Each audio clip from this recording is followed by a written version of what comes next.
So the government looks like it's going to make some moves to at least get the cladding changed and not make people pay for it, Bradley. I mean, that must be an absolute sigh of relief for a lot of people. Yeah, absolutely. This is a huge sigh of relief for many people across the UK who are living in these low-height buildings between 11 to 18.5 metres.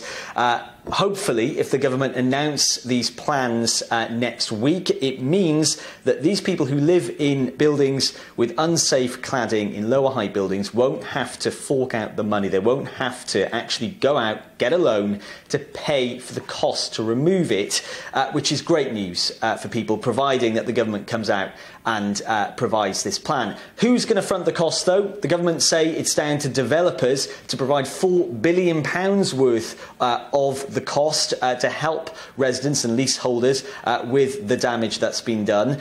Whether developers go ahead and do that, that's another question. They're saying it's a voluntary contribution, so there's questions around that. Also, how long it takes for that money to actually come and be used to help reduce the damage that's been done to these flats. And also, who's going to pay for the bills in that time? You know, is it down to the leaseholders?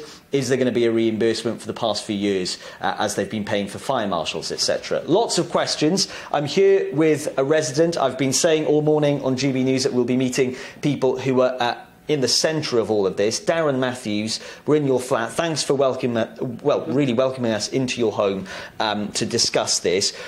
Tell me then, what has, first of all, the past few years been like for you? You had no idea that this was going to happen, did you? We had no idea post-Grenfell until last year. We thought we were safe, we thought we were fine in a low-level building.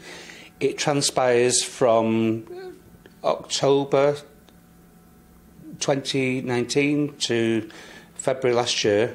That was when we found out that we had the issues, when we had Waking Watch imposed on us. We were told that we were at risk. We had to have our decking replaced because it was combustible.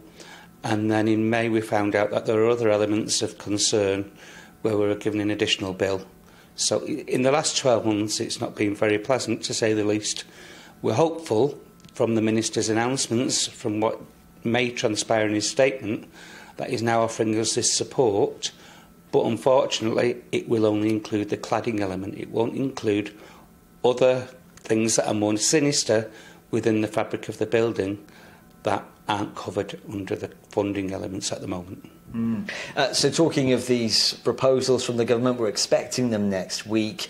It means that, fingers crossed, you might have to not front the bill to repair these costs. But cladding is only part of the problem, isn't it? Cladding is only one element of it. We have to consider things that are involved in the fabric of the building, such as fire breaks, such as compartmentalising in case of fire.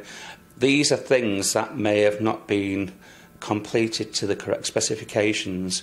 The actual foam and things in the wood within the building, whether that's been treated correctly to prevent fire, they're all things that we need to consider and that we won't know till the fabric of the building is removed, till the skin is removed, and then they look deeper, they delve. That is the thing that is going to be more costly than replacing the actual cladding. Are you confident that, should these plans come through next week, that developers will actually cough up the cash to try and help repair these damages? I'm extremely grateful that Mr Gove has inspected our situation and is able to support us, but I don't honestly think, in my opinion, developers will make a voluntary contribution. I think the only way that they will make a contribution and have any responsibility is if it's under legal duress, if it's enshrined in law, if it's there in black and white. This is your responsibility, these are consequences. If you don't do it, we'll come after you. They're not going to make a voluntary contribution. They've made profit from our building and other previous buildings that are in the same situation as us, and now they're moving on to the next phase of their projects, the next buildings, the next properties. We're historic to them. And looking towards the future, you've had trouble trying to sell this place. I mean, what's next? Do you want to try and find somewhere new? Do you want to try and make it work here? What are your plans? What are your thoughts? I've lived here for 16 years. I've really enjoyed living here. My ideal would be for the building to be safe, for me to continue living here. Hopefully, in time, I will be able to move on. We need the building work to be done. We need the building to be safe. we need to put this behind us. It will again take time. Brilliant. Well, Darren Matthews, really good to chat to you and get your thoughts on this. As I say, a big conversation around who's going to pay for these costs. Lots of discussion. Hopefully, we'll have some answers next week.